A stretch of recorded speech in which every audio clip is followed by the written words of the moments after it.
Thank you very much, Commissioner Feilding. Thank you for appearing today and helping us.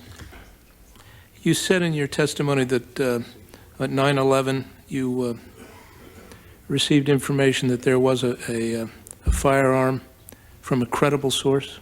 Yes. Can you provide us that credible source? I don't know who specifically it was. However, in the operations center, not anybody could just call us up and say, we think this is what happened. Any information that came to us had to come from either the airlines or an FAA office or the FBI or some other government agency. It wasn't something that just anybody could access. So I personally don't know where that came from, but any information we had came from a credible source. Well, help me out a little. You're in a room and you hear that somebody else has received that information?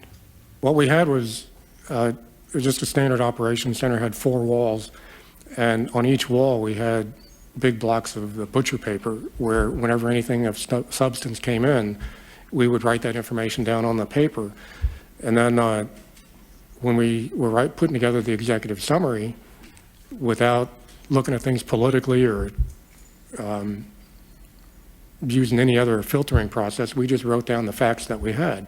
And one of them was that a gun was on such and such a flight. And the person also identified the seat where the gun was held by the passenger, and that apparently an individual sitting in front of that seat was shot. And we just reported that. You remember who wrote it on the butcher paper? Yes, there was a lady by the name of, not on the butcher paper, but I know who wrote it on the executive summary. No, but I'm trying to figure out who received the information and wrote it on the butcher paper. I really don't know. How many people were in the room? Between 15 and 20, I would think. Oh, okay. Well, let me just switch gears here a little. You made reference to the CAP system. Yes. And we have not had much testimony about that today, but from your understanding, how did the CAP system operate on 9/11? We tested CAPS in the red team, and CAPS is one of the most dangerous systems out there. It gives a totally false sense of protection. And the reason is when you look at CAPS from a red team perspective or from a terrorist perspective, the way you look at it is what criteria do I have to use or to apply to this not to be selected as a CAPS selectee. So, and that's fairly easy to do just by flying around a little bit and testing the system and see if you are made a selectee or not based on CAPS.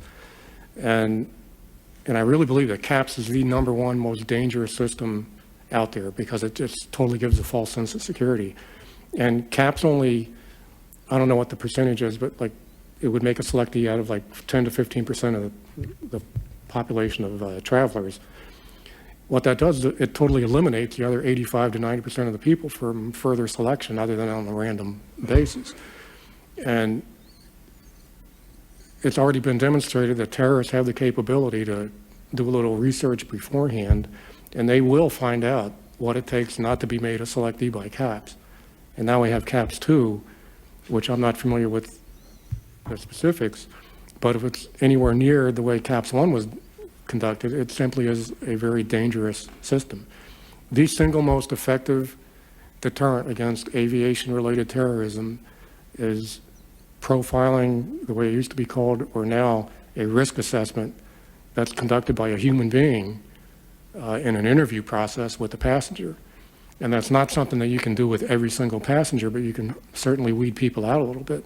But from my red team experience, being interviewed by an experienced profiler or risk assessment person is the biggest deterrent against aviation-related terrorism. Well, going back to CAPS 1 or whatever it was called at that time,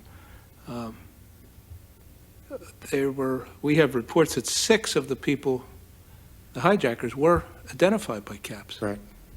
So in this case, it didn't eliminate them. They weren't in the other 85% or whatever it is that went on. So it actually identified them. But then where was the breakdown? Well, that's part of the problem with CAPS. It makes you a selectee, but if all you're doing is going through the regular screening process without an appropriate interview, an in-depth interview, it really doesn't do anything. And I read that there were 9 people that were made selectees as a result of caps, but it's so what? I mean, it had absolutely no impact, and I don't know how much money caps cost. I'm sure it's in the millions of dollars, but it's a totally waste of the money, if not a danger, in my opinion. If you had to identify a single, well, what would you say was the direct and immediate cause of the 9/11 tragedies? Where was the specific breakdown with this group of hijackers? The only thing remarkable about what happened on September 11th is how unremarkable their tactics were. And we proved in the red team that the best way to conduct an operation is to keep it as simple as possible. And they didn't even need box cutters. I mean, they could have just walked onto the plane as a regular passenger and taken over the plane. I mean, without any type of weapon, because there's plenty of weapons on a plane you can use anyway. And apparently some of them also had martial arts training also. But as I put in my whistleblower complaint, what happened on September 11th was not a failure of the system. It was a system that was designed for failure. Every single aspect of it did not work to either deter or find terrorists. I have no further questions. Thank you, sir.